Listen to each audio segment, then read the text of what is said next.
예, 여러분 반갑습니다. 2학년 고등과 윤리. 지난 시간에 이어서 이번 시간에는 도가의 장자에 대해서 살펴보도록 하겠습니다. 기본적으로 일단 노자의 사상적 측면을 그대로 장자도 받아서 지금 전개해 나가고 있습니다. 그래서 사회 혼란의 원인을 살펴보는 이 관점 역시 노자와 큰 차이는 없고 조금 더 디테일하게 세부적으로 이렇게 언급을 하고 있다는 겁니다. 자, 도가에서 노자는 사회 혼란의 원인을 어떻게 보게 되면은 인위적인 그러한 의도 때문에 사회 혼란이 발생을 했다라고 얘기를 했다 이거죠. 근데 이제 장자는 조금 더 깊이 들어가서 자기 중심적인 이런 편견과 분별과 차별 때문에 이것이 발생했다라고 얘기를 하고 있습니다. 자, 편견, 자기중심적인 이 편견. 그래서 여기에서 무엇이 나온다? 예, 분별과 차별이 나온다라는 겁니다. 그로 인해서 사회 혼란이 발생했다. 이렇게 얘기를 하고 있습니다. 자, 장자의 기본 특징, 장자사상의 기본 특징입니다. 일단 도의 관점에서 무엇을 강조하고 있냐면요. 만물의 평등. 나중에 이 부분 더 구체적으로 살펴볼 겁니다. 만물이 모두 평등하다는 이 부분과 그 다음에 이러한 분별과 차별을 벗어난 정신적인 자유로움, 정신적 자유로움을 강조했습니다. 그리고 노자와 마찬가지로 인위적인 규범을 비판을 합니다. 대표적인 이야기, 아주 재밌는 이야기죠. 오리의 다리가 짧다고 해가지고 길게 늘려주어도 괴롭습니다. 학의 다리가 길다고 하여 짧게 잘라주어도 슬픕니다. 본디 긴 것도 있고 짧은 것도 있는 법이라는 거죠. 인과 의 또한 괴롭고 슬픈 것으로 사람이 본디 갖춘 것이 아니다 라고 하면서 인위적인 규범을 비판을 했습니다. 해와 달은 본래부터 밝고 수목은 본래부터 서서 자랍니다. 자연의 덕을 본받아 행하고 자연의 도를 따르기만 하면 되지 에서 인위를 내세울 필요가 없다라고 하면서 역시 인위적인 규범을 비판하고 있습니다.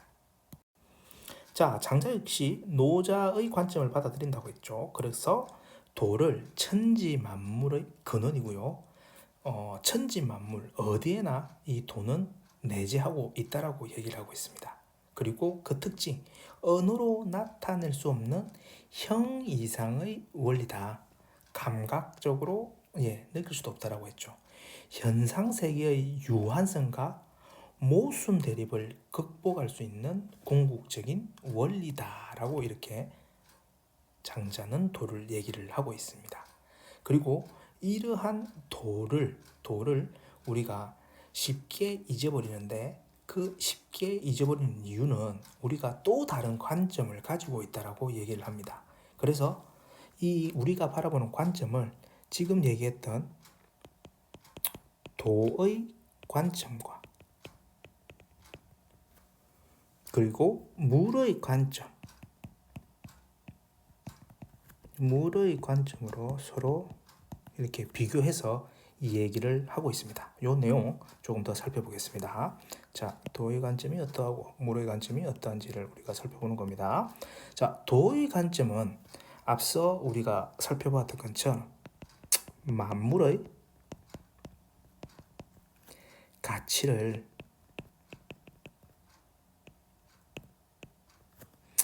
평등하게 바라보고 있습니다. 반면 물의 관점은 사회 혼란의 원인으로서 제기됐던 것처럼 자기 중심적인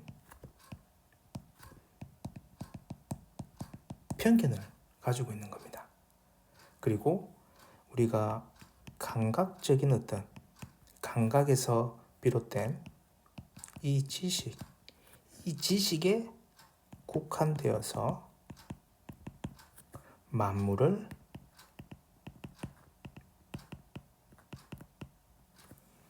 구별하고 그리고 차별하는 그런 관점이 무의 관점입니다. 그래서 우리는 어떠한 관점을 가져야 된다? 예, 장자의 관점에서는 도의 관점을 지향해야 됨을 강조하고 있습니다. 자, 이러한 도의 관점에서 자기중심적 편견에서 벗어난 이 도의 관점에서 보면은 결국 우리가 지금 하고 있는 어떤 시비, 옳고 그름, 선악, 그리고 미추, 대소, 귀천, 빈부, 생사의 구별과 차별이 있다 없다? 예, 없다라는 겁니다. 없다. 이것은 오로지 자기중심적인 편견에서 비롯되었다. 이런 무의 관점에서 벗어나 도의 관점에서 보아야 된다라고 얘기를 하고 있는 겁니다. 그래서 모든 분별과 차별에서 벗어나 만물을 평등한 것으로 보며 주위 환경에 이해 본심을 어지럽히지 않고 도와 일치하며 살아라고 장자는 강조합니다. 이것과 저것과 같은 분별은 상대적인 것에 불과하다. 시시비비를 따지는 이분법적인 사고방식 그리고 자기중심적인 편견에서 다시 한 번 더 탈피할 것을 강조하고 있습니다. 도로서 사물을 보면은 사물들 사이에 귀천이 없다. 도의 관점에서 보게 되면은 귀천이 없다. 인간을 포함한 모든 사물에는 무엇이 있다? 예, 도가 있으니 도의 차이에서 보면 역시 만물은 평등하다라고 얘기를 하게 됩니다. 자, 그러면 장자가 생각하는 이상적인 삶은 어떠한 삶인지 조금 더 살펴보도록 하겠습니다.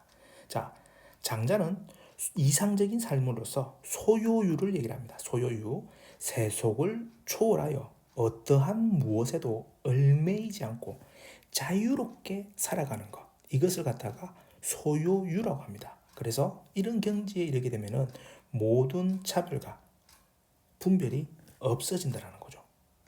자, 소유라는 개념하고 이 유라는 개념이 합쳐진 게 바로 소요유인데요. 이 소요는 지금 나와 있는 무엇에도 얽매이지 않고 자유롭게 살아가는 이것을 얘기를 합니다. 그리고 유는 그냥 즐겁게 논다라는 거예요. 즐겁게 논다라는 거. 이 상태가 되면은 그만큼 즐겁다라는 겁니다. 그래서 어떤 경지에 달한다? 예, 정신적 자유의 경지에 달하는 것. 이것이 바로 장자가 생각하는 이상적인 삶. 첫 번째고요. 두 번째는 도의 관점에서 우리가 살펴봤죠. 만물을 뭐 했죠? 예,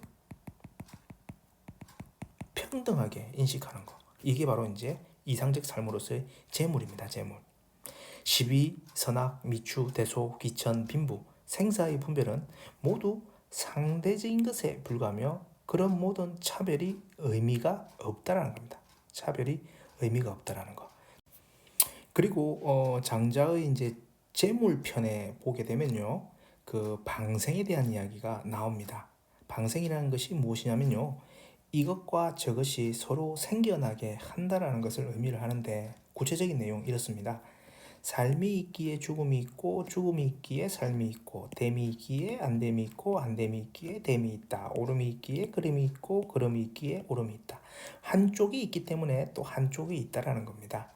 즉 만물을 갖다가 평등하게 보는 그런 재물의 모습이 방생에서도 나타나고 있다는 거죠. 그래서 이러한 것들이 바로 장자가 생각하는 또 다른 이상적인 삶, 바로 재물이 되겠습니다.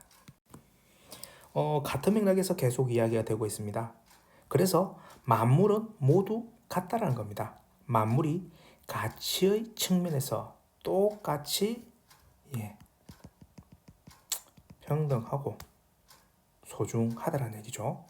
그런 관점을 이제 조금 더 거시적으로 넓혀가게 되면은 결국 무라일체로 이어집니다. 무라일체. 세속의 모든 구속에서 해방되어 자연의 섭리에 자신을 맡기고 자연과 자신이 비로소 하나가 되는 경지라는 겁니다. 즉 자기 자신을 둘러싸고 있는 이 편견이 비로소 사라질 때 나와 나를 벗어난 모든 것들이 비로소 하나가 된다는 그런 상태가 바로 무라일체의 경지라고 얘기를 할 수 있겠습니다. 자, 장자는 노자와 달리 이제 구체적인 어떤 수양본까지 이렇게 제시가 되고 있습니다. 자, 두 가지입니다. 좌망과 심재입니다. 좌망이라는 것은 조용히 앉아서, 좌자가 앉을 자자죠. 앉아서 우리를 구속하는 일체의 것들을 역시 잊어버리는 겁니다. 자기의 신체나 손발의 존재를 잊어버리고 눈이나 귀의 움직임을 멈추고 형체가 있는 육체를 떠나 분별작용을 벌인다면 비로소 도와 한 몸을 이루어 두루 통하게 된다라고 하면서 좌망을 구체적인 수양법으로 제시하고 있고요. 또 한 가지, 도라는 것은 텅 빈 곳에 모인다라고 얘기했죠. 그래서 마음을 비워서 깨끗하게 한다라는 겁니다. 마음을 비운 허의 상태에서 도가 드러난다는 의미로서 심재를 구체적인 수양법으로 제시하였습니다. 이러한 수양을 통해서 이상적 인간이 되었을 때 이제 장자는 그를 어떻게 불렀냐 하면요, 성인이라고, 노자가 불렀던 것처럼 성인이라고 불렀고요. 더 나아가서 지인, 진인, 신인, 천인, 이렇게 다양한 이름으로 불렀습니다. 자, 장자와 관련된 마지막 내용입니다. 어떤 삶과 죽음에 대한 관점이죠. 자, 지금껏 보여주었던 장자의 관점에서 본다고 하면은 역시 삶과 죽음이라는 것도 우리의 편견에서 비롯됐다라는 것을 여러분들이 유추할 수 있습니다. 즉, 삶과 죽음은 장자의 관점에서는 큰 차이, 구분이 없다라는 겁니다. 구체적인 내용 보겠습니다. 삶과 죽음이라는 것은 기가 모였다가 흩어지는 겁니다. 즉, 기가 모였다는 것은 삶이고, 그리고 그 기가 흩어지는 게 죽음이라는 거죠. 그리고 이러한 것은 자연적이고 필연적인 과정이라는 겁니다. 본래 아무것도 없었는데 순식간에 변화하여 기가 생겼고, 기가 변화하여 이제 형체가 생기고, 형체가 변화하여 생명이 생기고, 생명이 변화하여 죽음이 된다라고 하면서 기에서 시작된 그리고 죽음으로까지 이어지는 이 부분을 자연적이고 필연적인 과정으로 얘기를 하고 있습니다. 자, 그래서 삶과 죽음을 서로 연결된 순환의 과정으로 보며 죽음에 우리는 뭐 해야 된다? 초연할 것을 강조하고 있습니다. 그렇다고 해서 여러분들이 한 가지 주의해야 될 점은 뭐냐면요, 삶과 죽음에 대해서 죽음을 초연할 것을 강조했다고 해서 죽음을 권하는 건 아닙니다. 어떤 내용에서 우리가 알 수 있냐면 양생이라는 개념에서 알 수 있습니다. 자, 양생이란 자연으로부터 주어진 생명을 보존하는 겁니다. 끝이 있는 것으로 끝이 없는 것을 추구하지 말아야 된다라고 하면서 자신에게 주어진 생명을 보존할 것을 강조했다. 그래서 죽음에 대해서 초연할 것을 강조했다라는 것은 죽음을 권하는 그런 건 절대 아니라는 거 여러분들이 기억하시기 바랍니다. 이렇게 해서 장자의 사상까지 정리를 해 보았습니다. 오늘 수업은 여기서 마치도록 하겠습니다. 수고하셨습니다.